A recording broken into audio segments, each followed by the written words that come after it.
Hello friends. मैं गितेश यादव। मैं अपने इकोनॉमिक्स लेक्चर सीरीज के दूसरे लेक्चर के साथ आया हूं। और जैसा कि हमने पहले वाले लेक्चर में सिलेबस और जो कुछ बेसिक टर्मिनोलॉजीज होती हैं उसके बारे में डिस्कस कर लिया था। तो अब इस लेक्चर के दूसरे लेक्चर में मैं आपके साथ अपने जो सिलेबस है उसके बारे में डिस्कस करने जा रहा हूं। इसमें हम ये देखेंगे कि लेक्चर टू है ये। और जो हमारा सिलेबस का पहला पॉइंट है वो हम देखेंगे, जो कि क्या है, इश्यूज एंड चैलेंजेस। अब चैलेंजेस एंड इश्यूज ऑफ इसका एग्रीकल्चर का, इंडस्ट्री का और सर्विसेज का। ठीक है। तो सबसे पहले हम यहाँ पे एग्रीकल्चर को लेकर के शुरू करेंगे।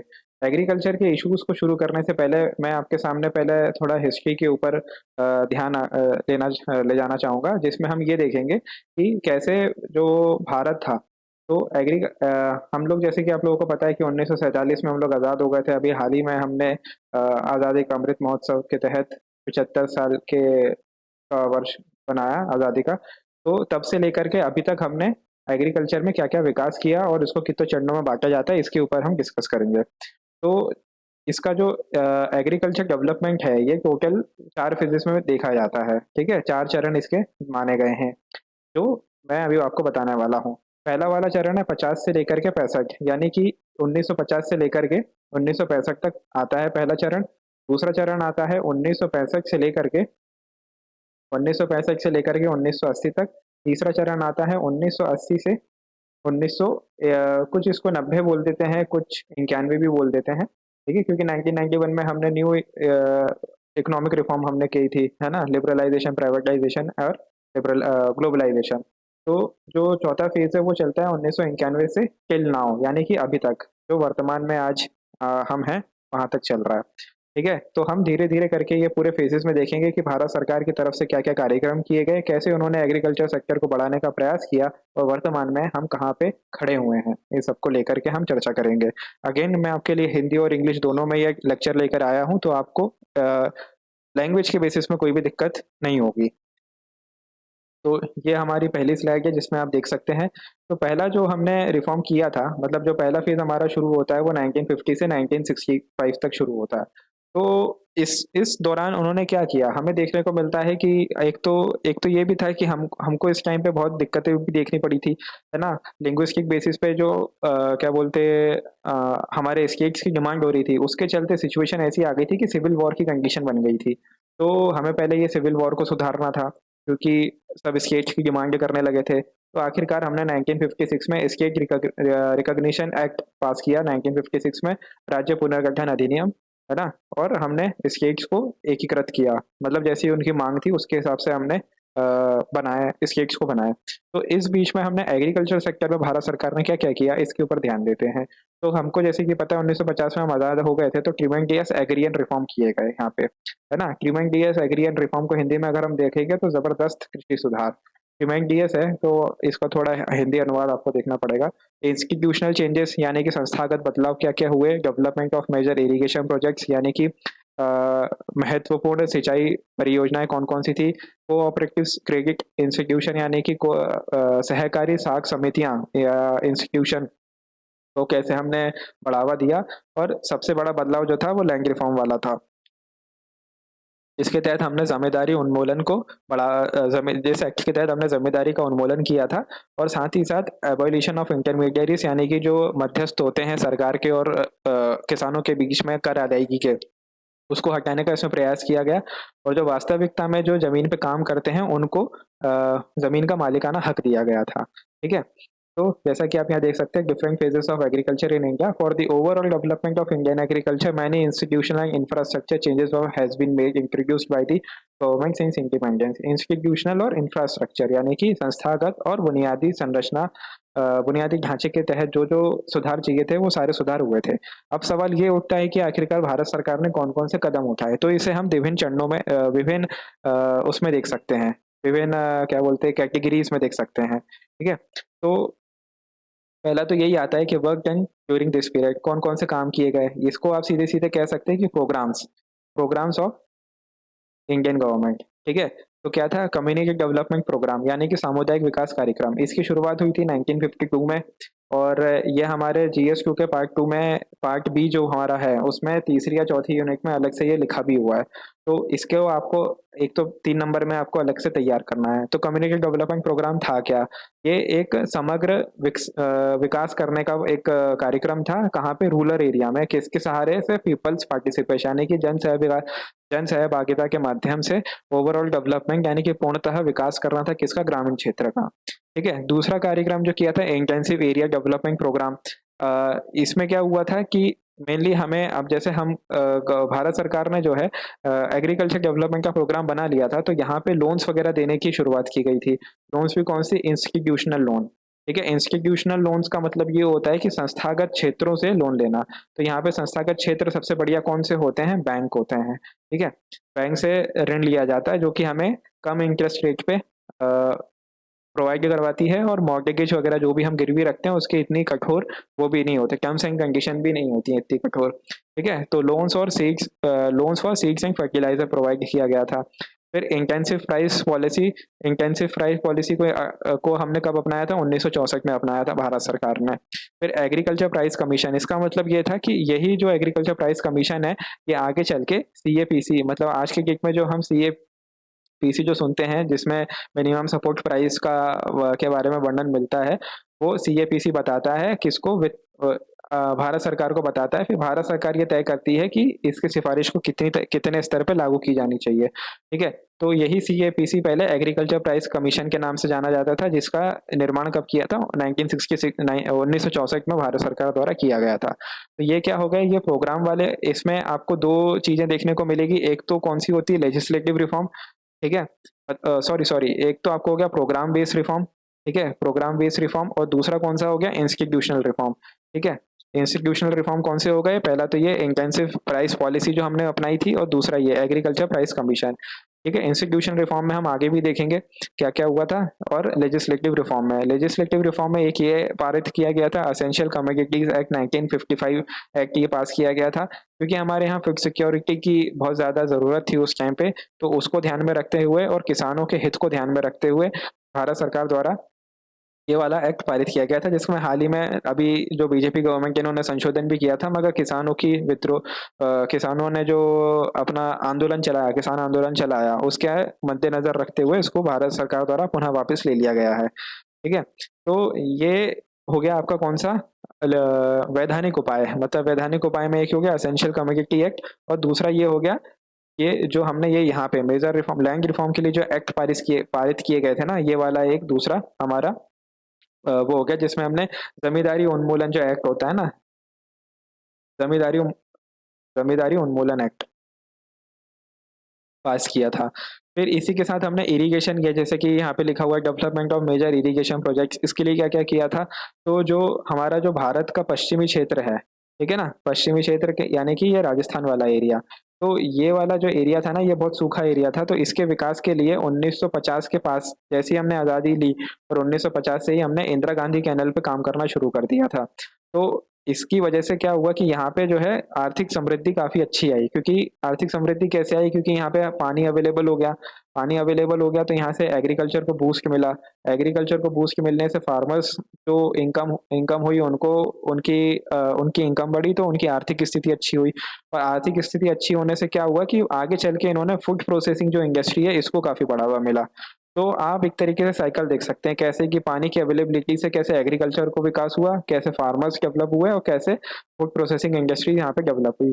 फूड प्रोसेसिंग इंडस्ट्री में यहाँ पे इसलिए भी बोल रहा हूँ क्योंकि आपने कहीं देखे होंगे जो जैसे नमकीन हो गया, चिप्स हो गया, इसकी जो अधिकतर फैक्ट्रियां हैं ये सब के सब वेस्टर्न पार्ट में ही सबसे ज्यादा विकसित हैं, है ना। राजस्थान वाले एरिया में जैसे बीकानेर के नमकीन हो गए, आलू भुजिया हो गए, ये सारे के सारे इसी एरिया की कंपनीज हैं जो कि डेवलप हुई हैं। और ये क्यों हो पाई हैं? क्योंकि यहाँ पे इंदिरा गांधी कैनल आ गई थी, और जिससे इनको एग्रीकल्चर को सपोर्ट मिला, और एग्रीकल्चर के सपोर्ट से फिर फार्मर्स को सपोर्ट मिला, और फार्मर्स के बाद ये फूड प्रोसेसिंग इंडस्ट्रीज में ये तब्दील हो गया।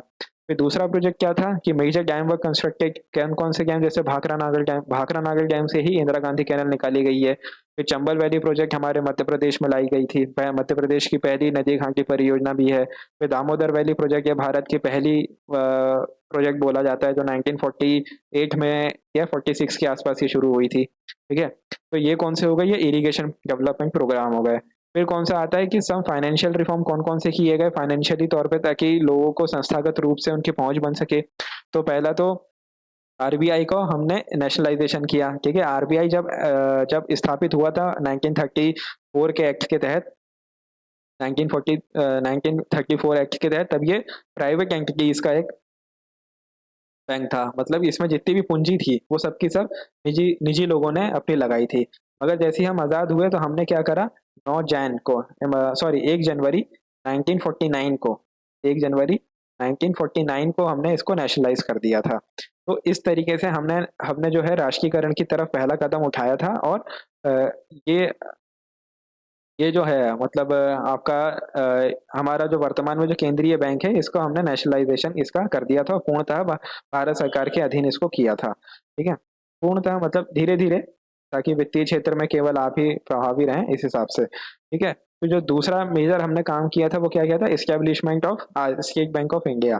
ठीक है, ये असल में बना कब था, 1921 में बना था। ठीक है, इंपीरियल बैंक ऑफ इंडिया के नाम से, इंपीरियल बैंक ऑफ इंडिया के नाम से ये बना था।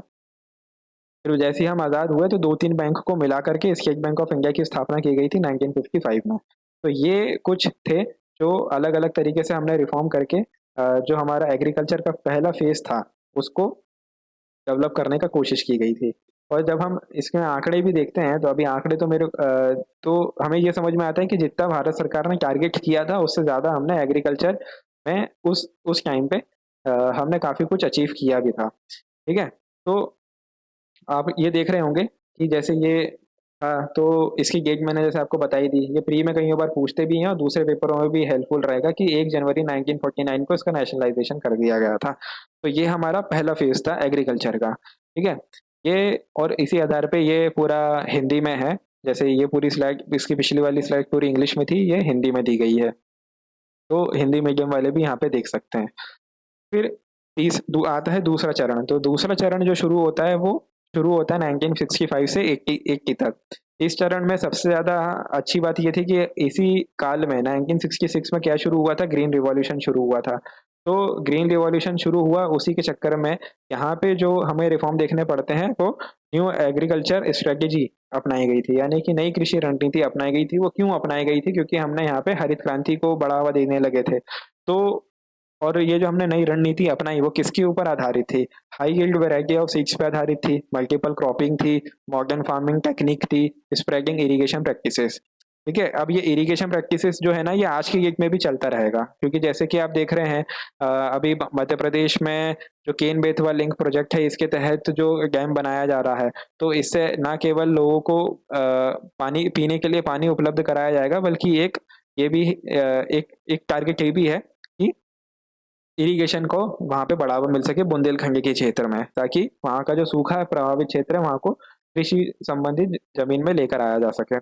ठीक है, तो ये हमने काम किए थे इस एरिया में। इस सेकंड फेज में क्या क्या काम किए गए, work done for the development of agriculture, क्या क्या किए गए, तो वो ये थे। तो जो सूखा संभावित क्षेत्र कार्यक्रम 1973 में शुरू किया गया था, कमांड एरिया डेवलपमेंट प्रोजेक्ट शुरू किया था, this is for better utilisation of irrigation facility, सिंचाई व्यवस्था को सुगम तौर पे या फिर बेहतर तरीके से उपयोग किया जा सके, इसलिए कमान क्षेत्र विकास कार्यक्रम शुरू किया गया था। ठीक है, रूरल इलेक्ट्रिफिकेशन कॉर्पोरेशन की स्थापना की गई थी 1969 में। एग्रीकल्चर साइंसेज, ये सबसे इंपॉर्टेंट चीज है, आप इसको ध्यान रखिएगा कि एग्रीकल्चर साइंसेज यानी कि कृषि जनगणना किस वर्ष से शुरू की गई थी, तो ये 1970 से शुरू की गई थी। और दूसरे रिवॉल्यूशन जो थे, जैसे व्हाइट रिवॉल्यूशन, ग्रीन रिवॉल्यूशन, ये इसी साल इसी फेज में भारत सरकार द्वारा शुरू किया गया था।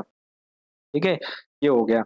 अब इसी के साथ ये तो हमारे प्रोग्राम बेस्ड हो गए। अब इंस्टीट्यूशनल बेस पे इन्होंने, भारत सरकार ने क्या क्या किया था, तो establishment of regional rural bank, है ना, क्षेत्रीय ग्रामीण बैंकों की स्थापना की गई थी 1975 में।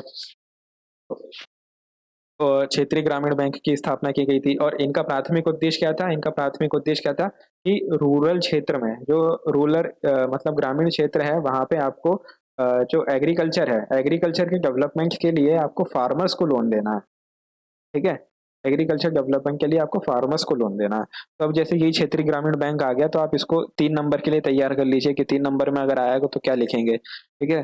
फिर इसी यही जो जो सेकंड फेज़ है, इसी टाइम पे हमने 2 बार नेशनलाइज़ेशन किया, 1969 में एक बार नेशनलाइज़ेशन हुआ था और 1980 में नेशनलाइज़ेशन हुआ था, ठीक है? प्रायोरिटी सेक्टर लैंडिंग वो हम की जो जड़ें हैं वो 1966 में देखी जा सकती हैं, क्योंकि इस साल में क्या हुआ था कि इस साल जो हमारे फाइनेंस मिनिस्टर थे, ठीक है, इस साल जो हमारे फाइनेंस मिनिस्टर थे वो श्री मोरारजी देसाई साहब थे। तो इन्होंने जब अपना बजट प्रस्तुत किया तो इन्हें ये समझ में आया कि यार एक अलग से ज़रूरत है, मतलब एक ऐसे सिस्टम की ज़रूरत है ताकि हम एग्रीकल्चर और बिजनेस को बढ़ावा दे सकें, या फिर एक ऐसे क्षेत्र को बढ़ावा दे सकें जो बहुत इंपॉर्टेंट है।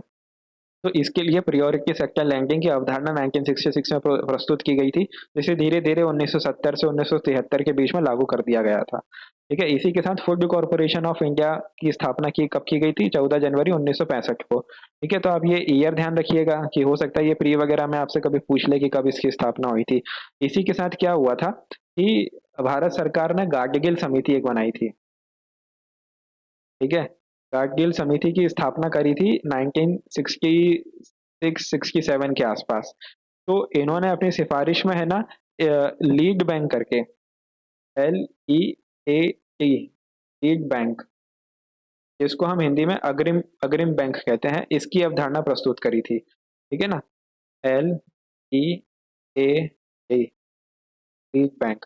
ये एमपीपीएससी इसको इसको 3 नंबर में पूछ पूछ भी चुका है, तो ये अवधारणा प्रस्तुत करी थी। तो इसमें क्या था कि यार जो कोई कोई जैसे जिला है, मतलब कोई कोई सा बैंक है, जैसे मान लो बैंक ऑफ इंडिया है, ठीक है? तो इसको है ना 4 से 5 से 6 जिलों का हेड बना दिया जाता है और उस एरिया में पूरा का पूरा जो बैंक संबंधित ये काम रहता है वो यही देखता है। जैसे इंदौर हो गया, देवास हो गया, भोपाल हो गया, तो ऐसे 4-5 जिलों के लिए जो लीड बैंक है अपने यहाँ पे वो बैंक ऑफ इंडिया है। तो ऐसे ही ये लीड बैंक है लेकर आया गया था, तो आप इंस्टीट्यूशनल रिफॉर्म में एक पॉइंट इसको भी ऐड कर सकते हैं। गार्डगिल समिति थी और ठीक है, तो ये हमारा था सेकंड फेज। फिर आता है हम थर्ड फेज पे।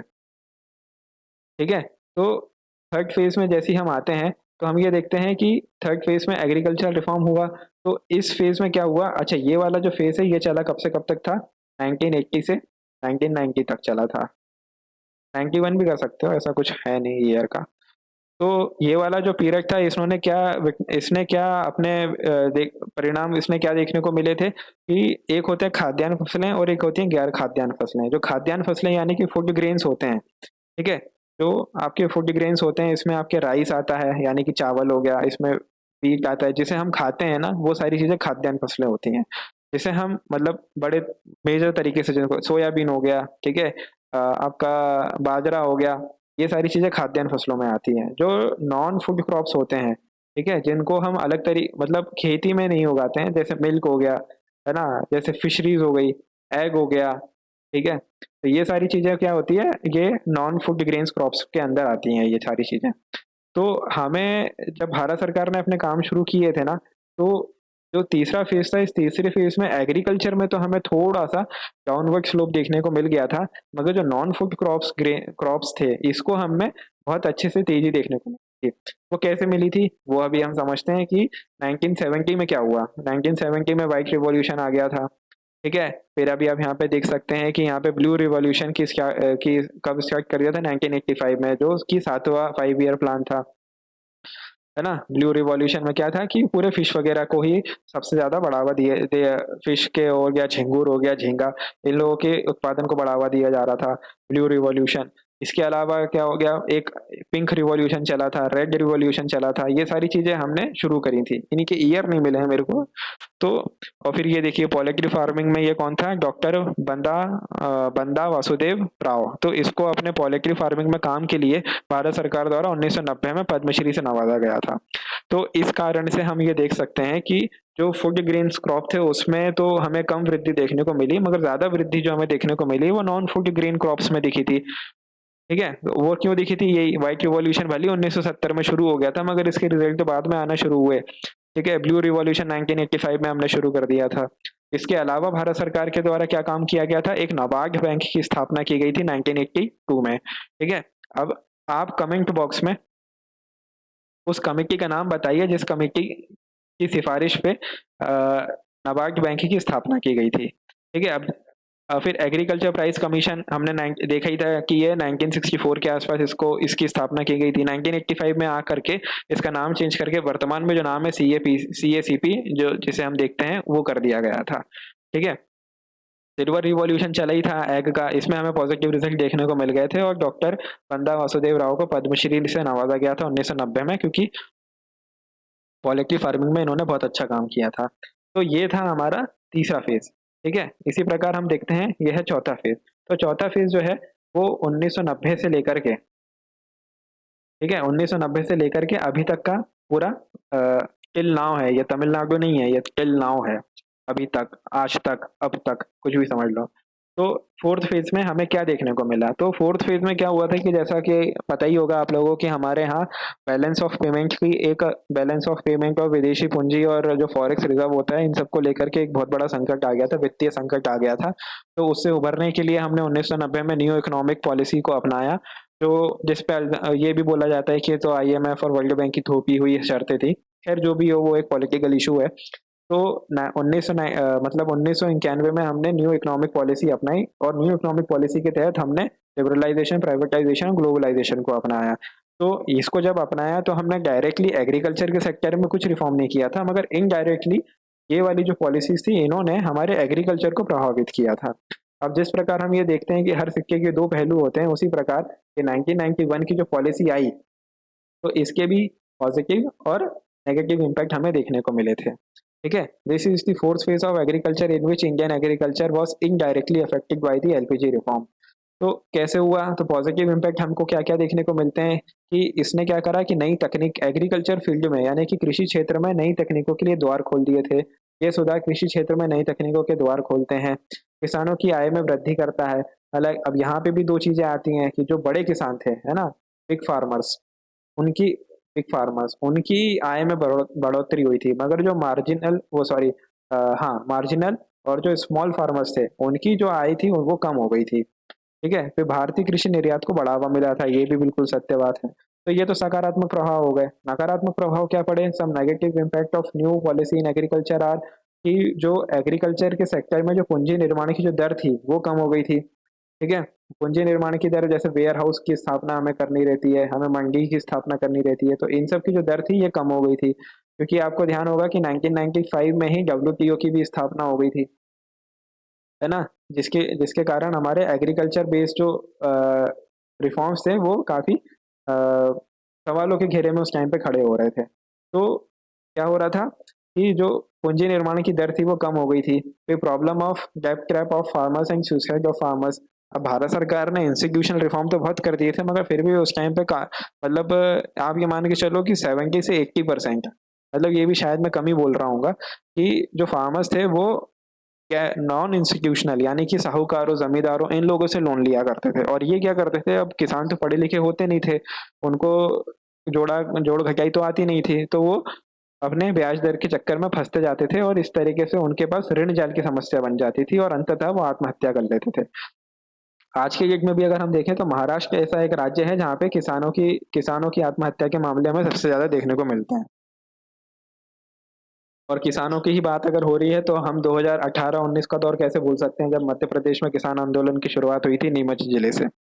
ठीक है, तो मतलब फार्मर्स का अभी भी काफी कुछ करना बाकी है। तो ये दो नेगेटिव इम्पैक्ट हो गए। तीसरा क्या था कि अब हमने द्वार तो खोल दिए थे, तो उन लोगों के मतलब जो फॉरेन मार्केट थे उनके भी हमारे यहाँ प्रोडक्ट्स आने शुरू हो गए थे। तो उससे हमारा मतलब फॉरेन कंपटीशन के चलते जो इंडियन का वो जो था प्रतिस्पर्धा वो झेल नहीं पा रहा था। ठीक है, क्योंकि प्राइस का काफी कुछ वो हो रहा था। अब उनके पास पहले से टेक्नोलॉजी इतनी ज्यादा है ना, मतलब सबसे ज्यादा टेक्नोलॉजी है, और इन सब के चलते क्या होता है कि उनकी जो आउटपुट कॉस्ट होती है, मतलब किसी भी प्रोडक्ट के बाद जो उनकी फाइनल कॉस्ट होती थी और अब हमारे यहाँ बनने के बाद जो कॉस्ट आती थी वो ज्यादा होती थी वो, और जो फॉरेन मार्केट के प्रोडक्ट्स होते थे उनकी कम होती थी। तो जाहिर सी बात है भाई, कोई भी अगर सामान खरीदेगा तो वो लो कॉस्ट वाला ही सामान खरीदेगा। तो इस चक्कर में हुआ क्या, failure to get fair prices of for Indian agriculture product due to foreign competition. ठीक है, फिर क्या हुआ कि डिक्लाइन इन एग्रीकल्चर एम्प्लॉयमेंट और decline in income of marginal farmers. जैसे ये मार्जिनल फार्मर्स की बात आ गई यहाँ पे हमने देखा भी था कि है ना, ये किसानों की आय में वृद्धि, है ना, इंक्रीज इनकम ऑफ फार्मर्स। तो ये केवल जो बड़े किसान थे, है ना, बिग फार्मर्स थे, उनकी उसमें हुआ था ये डिक्लाइन इन एग्रीकल्चर एम्प्लॉयमेंट, ये भी हमें देखने को मिल गया था। तो इस तरीके से हमने देखा है कि कैसे 4 फेजेस में भारत ने अपने कृषि विकास को बढ़ावा दिया था। और अ, और वर्तमान में भारत सरकार क्या कर रही है? तो भारत सरकार द्वारा जो 2014 से लेकर के अभी तक जितने भी एग्रीकल्चर रिफॉर्म किए गए हैं, इसके लिए हम अलग से मतलब आपको थोड़ा वेट करना पड़ेगा। वो इसलिए क्योंकि मध्य जो यूनिट 2 है, यूनिट 2 में भी एग्रीकल्चर के ऊपर अलग से दिया हुआ है कि मध्य प्रदेश में कृषि संबंधित योजनाएं। तो वो वाला टॉपिक जब मैं कवर करूंगा तो आपको भारत सरकार द्वारा जो भी काम किए गए हैं उन सबकी पूरी लिस्ट एक ही बार में बन के आपके पास तैयार हो जाएगी। ठीक है, अब ये हमने चारों फेजेस देख लिए। अब हम पूरा कंपाइल करके एक बार में देख लेते हैं कि एग्रीकल्चर के इस क्षेत्र में क्या क्या चुनौतियां हैं। तो issues and challenges in Indian agriculture. ठीक है, तो पहला तो यही है कि फार्म होल्डिंग हमारे यहाँ बहुत कम है। अब हमारे यहाँ जैसे जो फैमिली है ना, तो फैमिली वैसी काफी बड़ी होती है। ठीक है, तो फैमिली जब बड़ी होती है, जैसे कि किसी फैमिली में अगर एक मदर है, ठीक है, फादर है, अब उनके 6 बच्चे हो गए, 6 में से मान लो कि 4 लड़के हैं और 2 लड़कियां हैं। अब उनके पास 10 ही एकड़ जमीन है। ठीक है, 10 एकड़ जमीन, इनमें बंटवारा होके जो बचेगी तो कितनी कितनी बचेगी अगर देखें भी तो ज्यादा बचती नहीं है। फिर इन 4 की शादी होगी, फिर इनके बच्चे होंगे, फिर इनके यहाँ जमीन का बंटवारा होगा। तो फार्म होल्डिंग यानी कि जो आपका कृषि कृषि क्षेत्र में किसके पास कितना है, वो बहुत कम है लोगों के पास। मतलब वो 40% of farming is less than 1 hectare. मतलब हमारा 40% किसान जो है वो उनके पास 1 हेक्टेयर से भी कम जमीनें हैं। और एक नीति आयोग का एक सर्वे आया था जिसमें ये बताया गया था कि 86% जो फार्मर्स हैं हमारे यहाँ वो स्मॉल हैं या फिर मार्जिनल है। सीमांत किसान और छोटे किसानों की कैटेगरी में आते हैं 86% हमारे यहाँ किसान। तो इससे होता यह है कि छोटी छोटी खेती में ये होता है कि आप जितना लागत लगाते हैं, ठीक है, आप जितना भी आपकी कॉस्ट लगाते हैं, छोटी जमीन होने के कारण उसमें से भरपाई होती है वो पूरी की पूरी उसी में निकल जाती है। आपके पास एक्स्ट्रा इनकम कुछ नहीं बचता। मतलब बहुत कम रेशियो रहता है। अगर ज्यादा भी बचता होता है तो आज हम इतने इतने उसमें मतलब फार्मर्स की इतनी बेकार कंडीशन तो होती नहीं ना। तो फार्म होल्डिंग बहुत कम है, ये एक इशू है हमारे यहाँ। ठीक है, क्योंकि क्या हमने जब क्या बोलते वो फार्मर्स एक्ट लेके भी आए थे ना, जमींदार उन्मूलन वाला एक्ट, तो उसमें राजनीतिक इच्छा शक्ति की कमी के कारण वो ठीक से लागू ही नहीं हो पाया। और वो केवल केरल और बांग्लादेश में ही लागू, वो सॉरी, केरल और वेस्ट बंगाल में ही लागू हुआ था। इसके चलते क्या हुआ कि केरल में ये रिपोर्ट आती है कि केरल में मेरे ख्याल से 1% है या 2% लोग हैं जिनके पास उनकी खुद की खेती नहीं है। बाकी वहां पे 98% लोगों के पास अपनी खुद की जमीनें हैं। अब खुद की जमीनें हैं तो हम बाकी क्षेत्रों में भी देख सकते हैं कि उसने कैसे कमाल करके रखा हुआ है केरल ने। हर जो भी रिपोर्ट आती है सब में वो फर्स्ट फर्स्ट ही रहता है, चाहे वो हेल्थ की हो या फिर एजुकेशन की हो या फिर कोई और। ठीक है, फिर इशू रिलेटेड टू इरिगेशन। ठीक है, सिंचाई से संबंधित मुद्दा, जल उपयोग दक्षता बहुत कम है हमारे। अब जल जल उपयोग दक्षता का मतलब क्या होता है? यहाँ पे ये मतलब होता है कि कैसे आप न्यूनतम चीज में यानी कि मिनिमम चीज से आप कितना मैक्सिमम आउटपुट निकाल पाते हो। हाँ, मैक्सिमम आउटपुट, ये होती है दक्षता। तो ये जो चीज़ है ये हमारे यहाँ बहुत कम है, क्योंकि हम चाहें तो 100 लीटर पानी से सिंचाई करके भी हम, है ना, गेहूं ही उगा रहे हैं। और 50 लीटर सिंचाई से भी हम चावल ही, वो सॉरी, राइस उगा रहे हैं। और 50 लीटर से भी हम राइस ही उगा रहे हैं। तो यहाँ पे जो 50 लीटर एक्स्ट्रा जो चला गया उसका क्या होगा? तो ये चीज थी हमारे यहाँ, और इसी को देखते हुए भारत सरकार ने हर बूंद से फसल करके एक योजना थी वो शुरू करी थी। ठीक है, तीसरा क्या आता है? Issue arises because of subsidy. Subsidy से क्या हुआ है कि जो क्रॉपिंग पैटर्न है भारत का वो ही बदल गया है। मतलब जैसे महाराष्ट्र के एक सूखा प्रभावित क्षेत्र है, मतलब यहाँ पे आप बारिश थोड़ी कमी होती है ना। जैसे कि अगर आप ये मैप देखोगे तो मैप में ये वाला जो एरिया है ये महाराष्ट्र का एरिया हो गया। अब यहाँ पे तो वेस्टर्न घाट्स है। ठीक है, अब जैसे कि आपको भी पता ही होगा एक रेन शेडो रीजन होता है। जैसे यहाँ पे अरेबियन सी से बादल आते हैं तो पूरा का पूरा पानी यहीं बरस जाता है। और फिर जब बादल बरस के यहाँ चला जाता है तो यहाँ पानी गिरता नहीं है क्योंकि उसमें इतनी नमी नहीं रहती है। तो ये वाला जो क्षेत्र रहता है ये क्या हो जाता है? ये सूखा रह जाता है। मगर उसके बाद भी महाराष्ट्र में शुगरकेन मतलब गन्ने की खेती सबसे ज्यादा हो रही है। वो क्यों हो रही है? सब्सिडी के कारण, एमएसपी के कारण। ऐसे ही पंजाब और हरियाणा को अगर आप देखोगे तो राइस में एमएसपी सबसे ज्यादा है, जिस कारण से हर स्टेट जो है वो राइस को उगाता है, चावल को उगाता है। जबकि पंजाब की आप भौगोलिक दशाएं अगर देखेंगे तो वो धान की खेती के लिए इतनी सुटेबल नहीं है। ठीक है। तो ये सब्सिडी के कारण ये एक मुद्दा नजर आता है। फिर क्लाइमेट चेंज तो है ही, जिसने हमारे क्रॉपिंग पैटर्न और जो फसल को उगाने की और पकाने की जो सनलाइट वगैरह इन सब से जो रहता है, और इसके कारण आप आए दिन है ना क्या बोलते टैक्स वगैरह देखते रहते हैं, है ना। मतलब फसलों के ऊपर कीड़े मकोड़ों और दूसरी चीजों का, वायरस का, फंगस का, इन सब का अटैक होता ही रहता है जो क्लाइमेट चेंज है। इसके कारण कई बार साइक्लोन आते हैं, है ना, बेमौसम बारिश हो जाती है। तो ये सब क्या है? ये क्लाइमेट चेंज के ही कारण हो रहा है। तो ये एक इशू है हमारे यहाँ। तो रिजल्ट फ्रॉम ऑर्गेनिक एग्रीकल्चर, हाल ही में एक रिपोर्ट जारी की गई थी, जैसा कि आपको पता है कि जो हमारा सिक्किम है, ये पहला स्टेट है जिसने मतलब ऑर्गेनिक एग्रीकल्चर का दर्जा प्राप्त किया है। मगर रिपोर्ट ये आई थी कि, है ना, रिपोर्ट ये आई कि भाई ऑर्गेनिक एग्रीकल्चर तो आपने अपना लिया, मगर उससे हुआ यह है कि जो सॉइल है, तो सॉइल की जो फर्टिलिटी है ना, सॉइल की जो फर्टिलिटी है वो तो बड़ी है ना, सॉइल की जो उत्पादकता है वो तो बड़ी है, मगर जो प्रोडक्शन है वो कम हो गया है। तो ये रिजल्ट हमें यहाँ पे देखने को मिल रहा है कि ऑर्गेनिक रिजल्ट से, मतलब ऑर्गेनिक फार्मिंग से हमें पॉजिटिव रिजल्ट वैसा नहीं मिल रहा है जैसा हमने सोचा था। हो सकता है कि भाई लॉन्ग टर्म में, है ना, क्योंकि ये लॉन्ग टर्म का प्रोसेस रहता है, कि हो सकता है कि लॉन्ग टर्म में इसके हमें पॉजिटिव रिजल्ट देखने को मिले, है ना। Weightage to rice and wheat in MSP. अब एमएसपी जो है ये डिसाइड तो भारत सरकार करती है, किसके रिकमेंडेशन पे? सीएसईपी की रिकमेंडेशन पे। ठीक है। अब ये टोटल जो है 23 क्रॉप है, इसके ऊपर हम क्या देते हैं? मिनिमम सपोर्ट प्राइस देते हैं। और इसकी कैटेगरी है अलग अलग, टोटल जैसे सात, सात, 5 और 4, ये ऐसी कैटेगरी है। 7 कौन सी है? ऑयल सीड्स हैं, यानी कि तिलहन फसलें हैं। ठीक है। 7 कौन सी है? सीरियल्स हैं, यानी कि खाद्यान्न फसलें। 5 कौन सी है? पल्सेज हैं, यानी कि दलहन फसलें। और 4 कौन सी है? ये है आपकी वाणिज्यिक फसलें, यानी कि कमर्शियल क्रॉप। तो इसमें भी से भी ये जो 7वीं कैटेगरी है, ये वाली जो कैटेगरी है सीरियल्स वाली, इसमें भी सबसे ज्यादा किसको हम वेटेज दे रहे हैं? राइस को और व्हीट को। तो इसके कारण होता यह है कि हर जो किसान होता है वो बस धान और गेहूं ही उगाता है, और कुछ उसको नहीं पता रहता। ठीक है। तो एमएसपी ये एक मुद्दा हो गया। रिड्यू ये जो मिट्टी की उर्वरकता है ये हम कम होती जा रही है ना। इसी को देखते हुए अभी सेव सॉइल कैंपेन चलाया गया, और इसी के तहत हम सॉइल हेल्थ कार्ड योजना भी शुरू की गई है, ताकि सॉइल की जो उर्वरकता है उसको बनाए रखा जाए।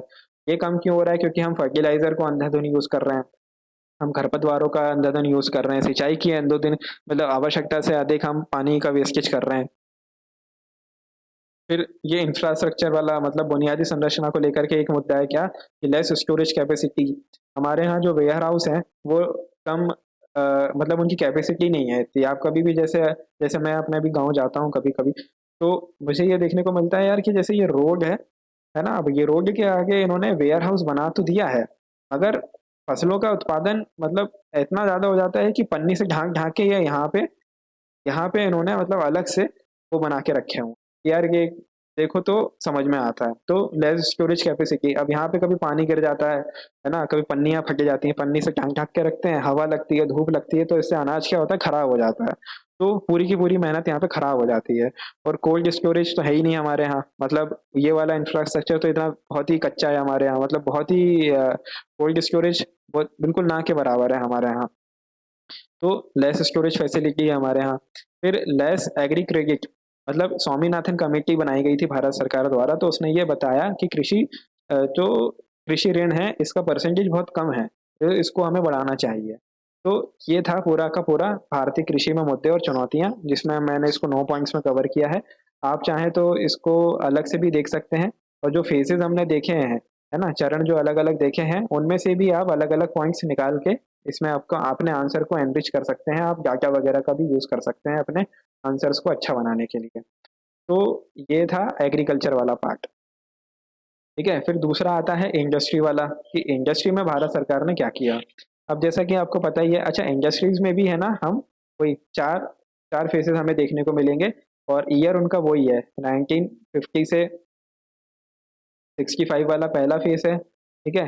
65 से 80 का फेज़ आएगा, है ना? फिर 80 से हमें 91 का फेज़ देखने को मिलेगा और 91 से टिल नाउ का फेज़ में हमको देखने को मिलेगा। ठीक है? तो ये इस बीच में भारत सरकार ने जो औद्योगिक विकास है इसको लेकर के क्या-क्या किया है, तो इसके बारे में अभी हम देखते हैं।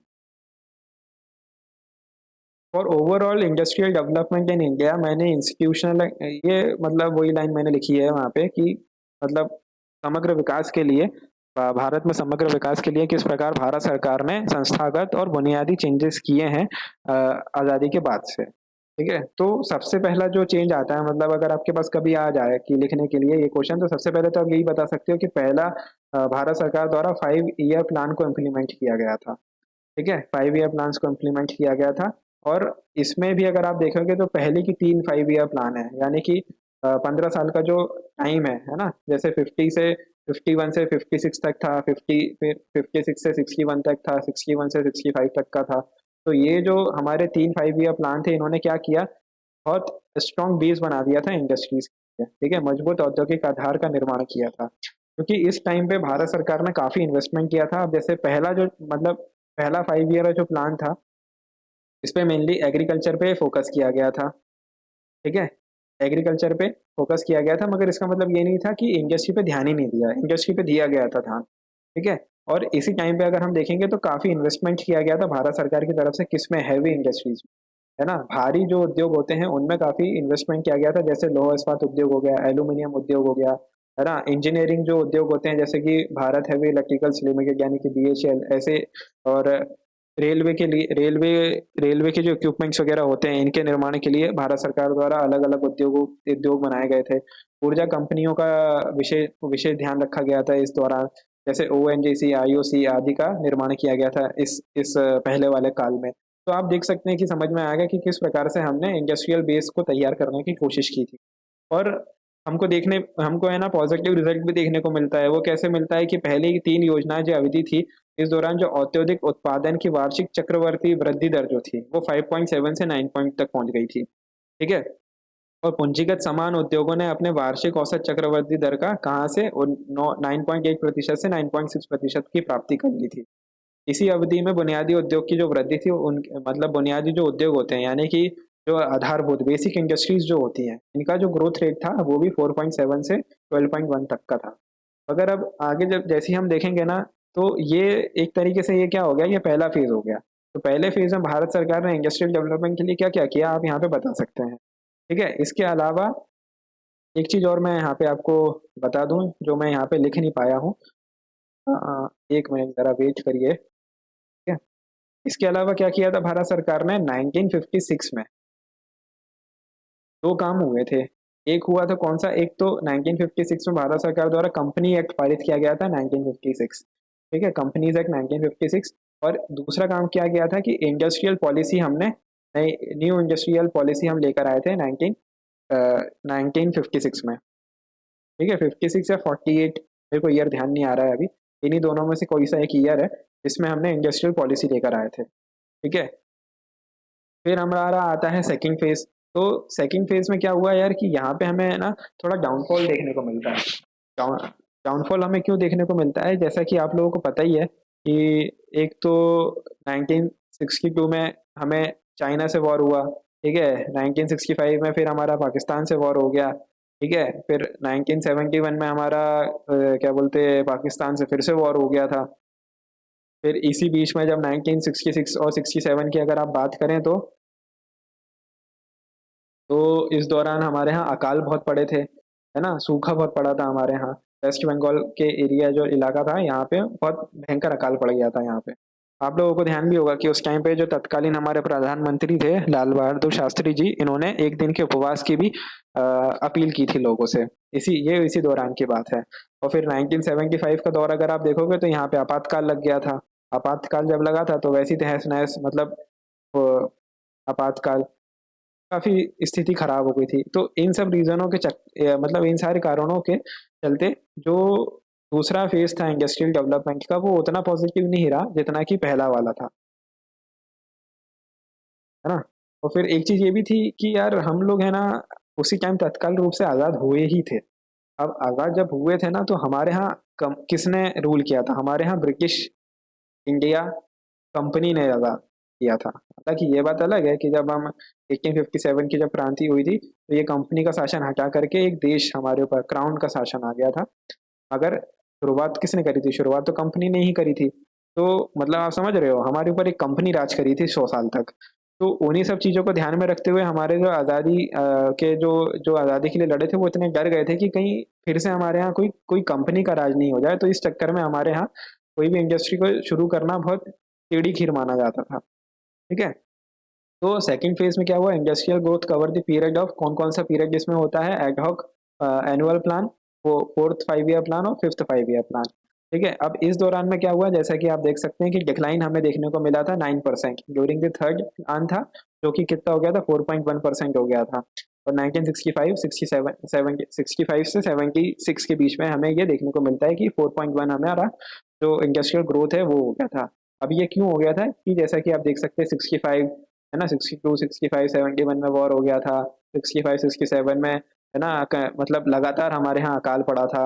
71, 73 में ऑयल क्राइसिस हो गया था, ऑयल 73 में ऑयल क्राइसिस हो गया था, तो इससे क्या हो गया था, इन्फ्लेशन बहुत बढ़ गया था। अब ऑयल क्राइसिस कैसे हो गया था, इसकी राजनीति जुड़ी हुई है कहाँ से, मिडिल ईस्ट से।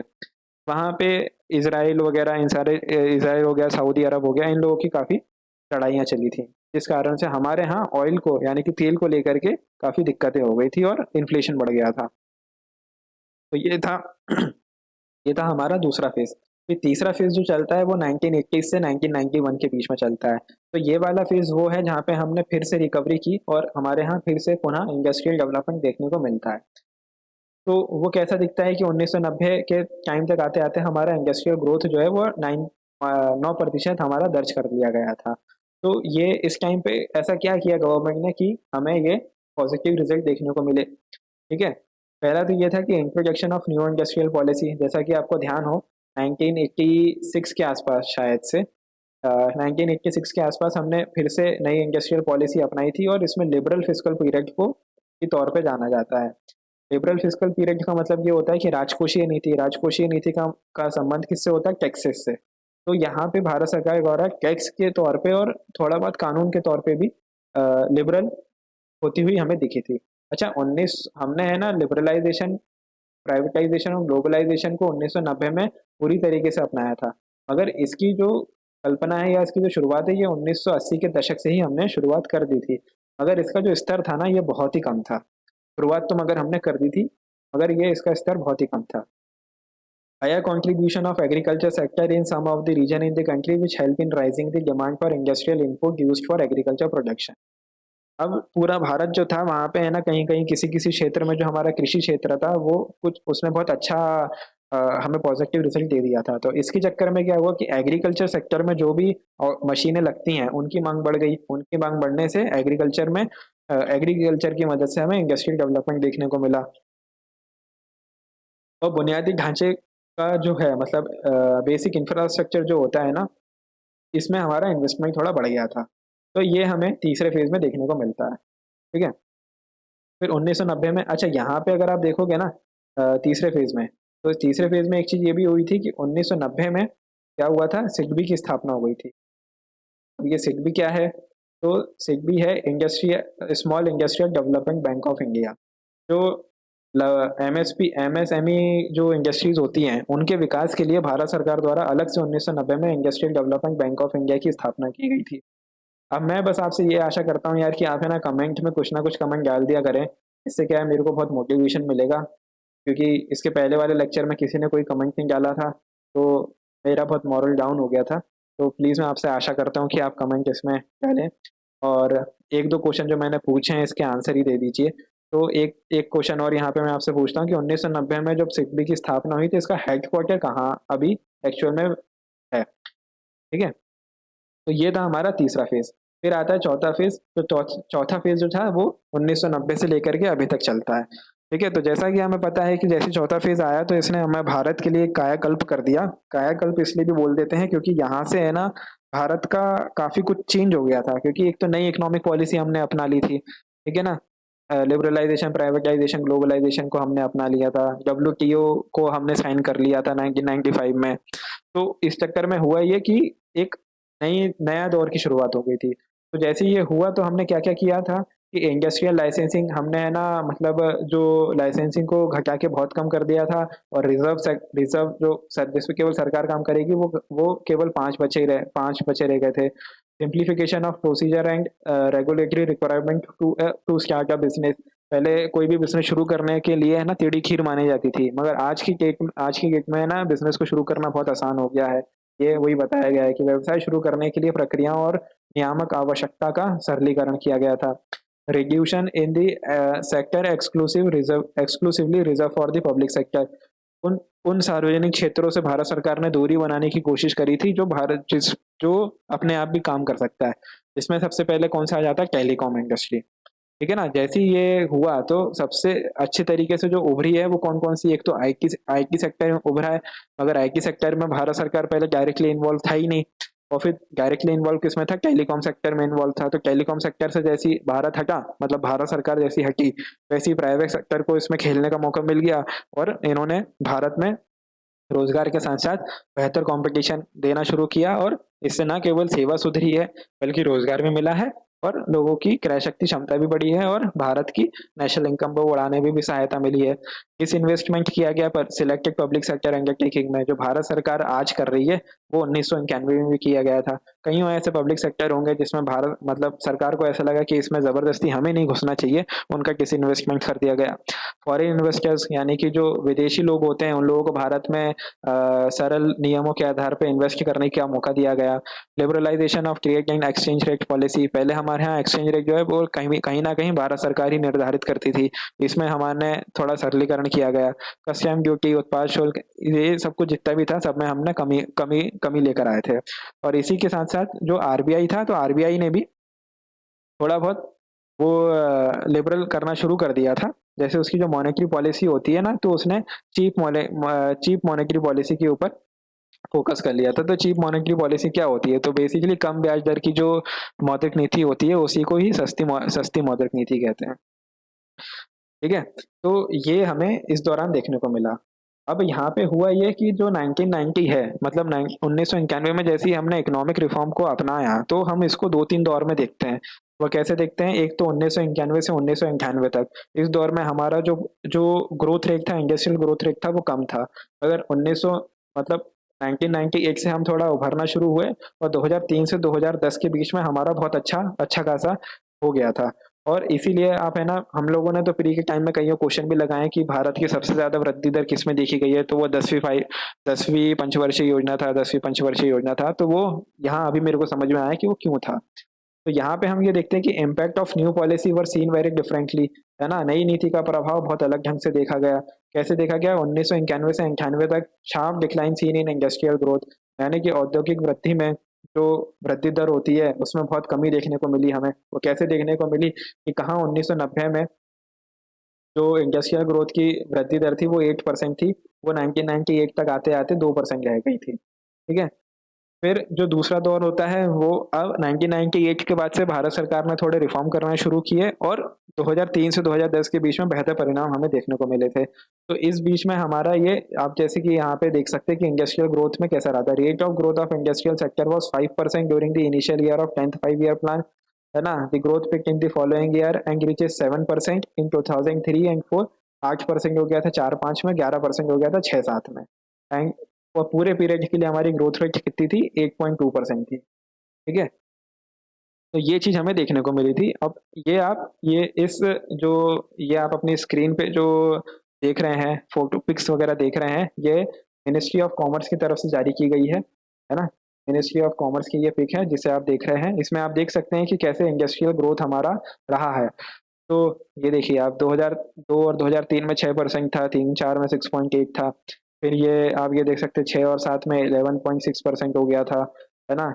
फिर ये 9 और 10 में ये 10.4% हो गया था। 10-11 में ये 8.2% हो गया था। फिर उसके बाद हुआ ये कि जैसे ही 2010 हुआ ना, तो 2011 के बाद से वापस से डिक्लाइन शुरू हुआ। अब इसके पीछे क्या-क्या रीज़न हो सकते हैं? तो पहला तो ये रीज़न था कि 2008 में ग्लोबल फाइनेंशियल क्राइसिस आ गया, ठीक है? तो उससे हुआ ये कि जो वेस्टर्न कंट्रीज थी उसका डिमांड कम हो गया था, जो चीज़ उनको चाहिए रहती थी वो हम अच्छे से बना लेते थे, मगर उसकी डिमांड जो है वो कम हो गई थी, है ना। और इसी के साथ साथ जो डोमेस्टिक डिमांड होती है, मतलब भारत के अंदर जो खुद की जो डोमेस्टिक डिमांड होती है वो भी कम हो गई थी। ठीक है, एक रीजन ये हो गया, एक रीजन ये हो गया।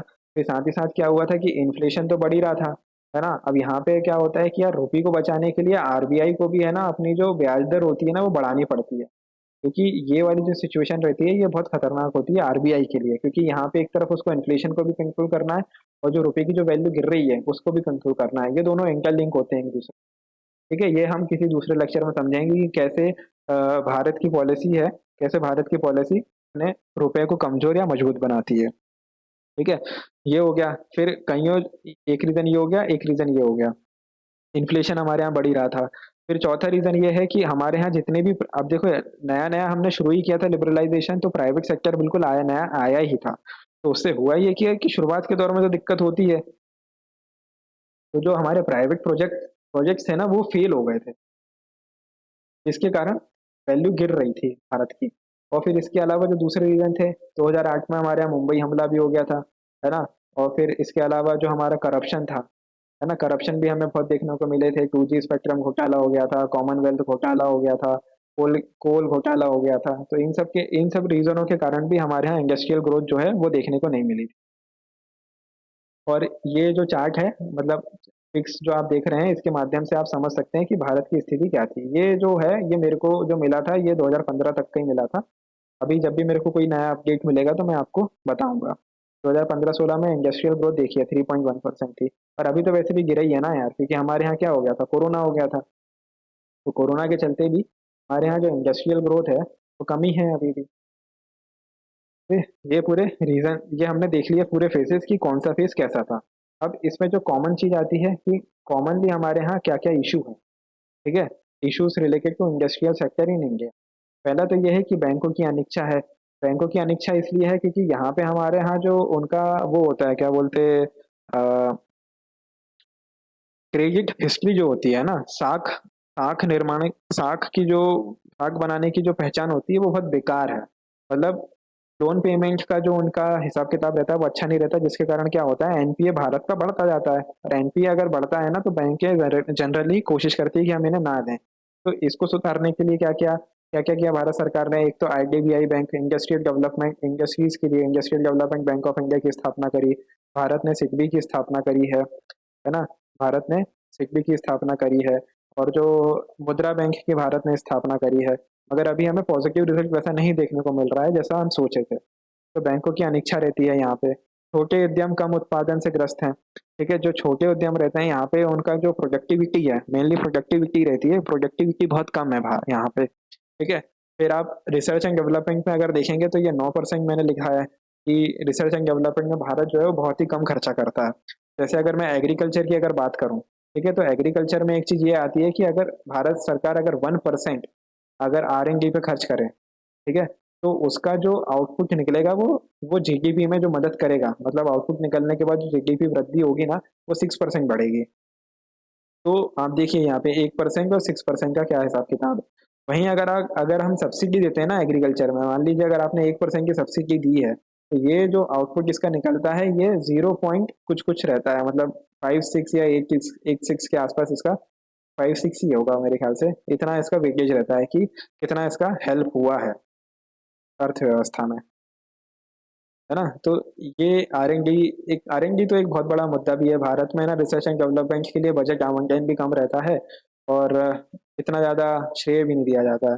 तो MSME sector is facing tough competition due to cheap import of China, है ना। एक तो यहाँ पे क्या हो रहा है कि एमएसएमई के साथ साथ एक तो प्रोडक्शन की भी दिक्कत है, दूसरा चाइना के जो सस्ते मटेरियल भारत में जाते हैं उसकी भी दिक्कत है। India is facing an investment and consumption crisis. ठीक है, ये तो कोरोना के बाद से और हमें देखने को मिल रहा है कि कैसे ये वाली जो है ना, मतलब भारत एक निवेश और खपत संकट का सामना कर रहा है। लेबर प्रोडक्टिविटी भारत में बहुत कम है ना। स्किल्ड लेबर्स की अगर हम बात करें तो जैसे कि चाइना है, तो चाइना से अगर हम is less when compared with other nation like China. Estimated that only 4.7% of Indian workforce are formally skilled. तो देखिए आप समझ में आ रहा होगा आपको आंकड़े से कि केवल 4.7% लोग ही हैं भारत में जो स्किल है उनके कामों में। इसके अलावा भारत में इंटेलेक्चुअल प्रॉपर्टी प्रोटेक्शन और एनफोर्समेंट बहुत, मतलब इसके कानून हमारे यहाँ बहुत लचीले हैं, कठोर नहीं है, बहुत ऐसी हल्के फुल्के से कानून है हमारे यहाँ। तो जिसके कारण क्या होता है कि इसकी वजह से भी है ना, रिसर्च और डेवलपमेंट में इतना फोकस नहीं किया जाता। तो ये हमारे यहाँ इश्यूज थे, ठीक है, जो हमने देखे अभी। और इसके अलावा जो है वो फिर ये आता है कि इन जनरल, अब यहाँ पे हम मैं बात कर ये, एक मिनट, इस वाली स्लाइड में जैसे कि हमने देख लिया कि क्या क्या मुद्दे हैं भारत में इंडस्ट्रीज डेवलपमेंट को लेकर के, ठीक है। इसके साथ साथ हमारे यहाँ कौन कौन सी चीज़ें आती हैं, एक फॉरेस्ट की दिक्कत है हमारे यहाँ, ठीक है, फॉरेस्ट कटा जाता है। नक्सली का प्रभाव हमारे यहाँ, नक्सलाइट्स की एक समस्या है, ठीक है, जो हमारे यहाँ इंडस्ट्रियल डेवलपमेंट को रोकते हैं, क्योंकि नक्सलाइज क्या करते हैं, जैसे रोड वगैरह बन रही है तो वो तोड़ देते हैं, वो जंगल वगैरह वो काटने नहीं देते क्योंकि उनका अड्डा है वो छुपने का। तो ये हमारे यहाँ इश्यूज हैं। फिर बात हम किस पे करते हैं, in general reason for low productivity in India in Madhya Pradesh. ये एक सामान्य सी बात है, ये आपको आंसर्स वगैरह लिखने के लिए काफ़ी हेल्पफुल रहेगा कि कौन कौन से रीजन है जो मध्य प्रदेश में लो प्रोडक्शन के ऊपर के कारण है।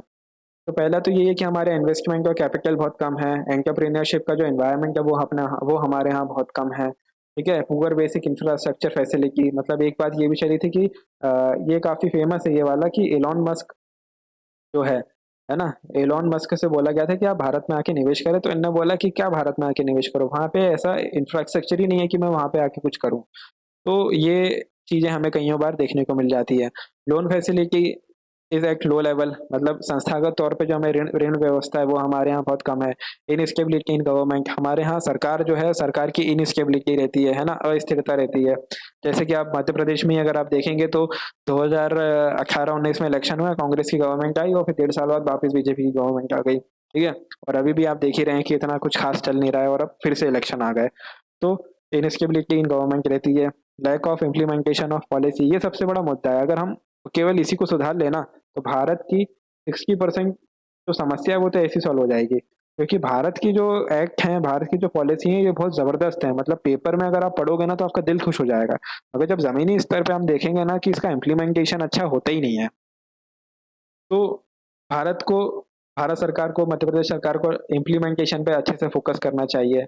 हमारे यहाँ लॉज बहुत सारे हैं, है ना, जैसे कि मैंने बताया फॉरेस्ट लॉ है ना, एनवायरनमेंट लॉ आ गया जाता है, एनवायरनमेंट प्रोटेक्शन, फिर वाटर के ऊपर लॉ है, एयर के ऊपर लॉ है। हमारे यहाँ लॉ बहुत सारे हैं जो हमें इंडस्ट्रियल डेवलपमेंट करने से रोकते हैं।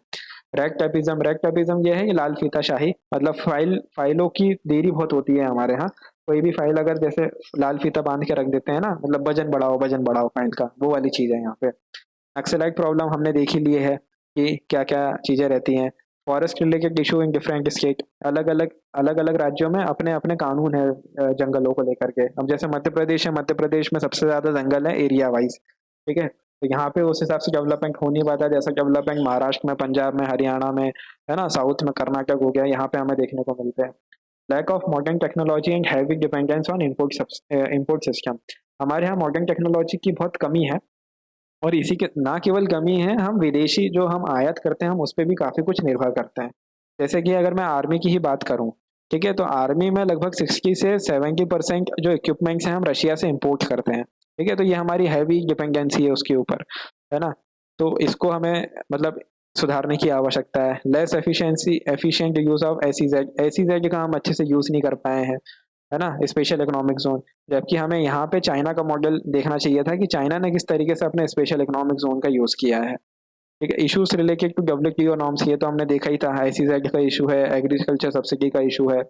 Less development of food processing industries अगर आप देखोगे ना तो केवल राजस्थान में ही जो है वही है, बाकी इतना जगह कोई फेमस है नहीं राजस्थान के अलावा, ठीक है। तो ये आपने देखा कि किस क्या क्या इन जनरल है, मतलब, और ये सारे के सारे पॉइंट्स जो हैं आप अपने आंसर्स में सीधे सीधे लिख सकते हो, और इनको क्या बोलते हैं, आपको एक्सप्लेन करने की जरूरत भी नहीं है, क्योंकि मजे की बात ये है कि वहाँ जगह ही नहीं है ना, कि क्या एक्सप्लेन करोगे। अब जैसे 5 नंबर में अगर पूछ लिया कि भाई क्या है रो प्रोडक्टिविटी का कारण, तो आप ये सब क्या पुअर बेसिक इंफ्रास्ट्रक्चर फैसिलिटी ये सब क्या समझाने बैठोगे, वहाँ पे इतना टाइम ही नहीं है, बस आपको पॉइंट्स लिखना है। तो ये आपको मैंने पॉइंट्स के तौर पे पूरा अवेलेबल करवा दिया है, आप चाहें तो इसके अच्छे से नोट्स बना सकते हैं।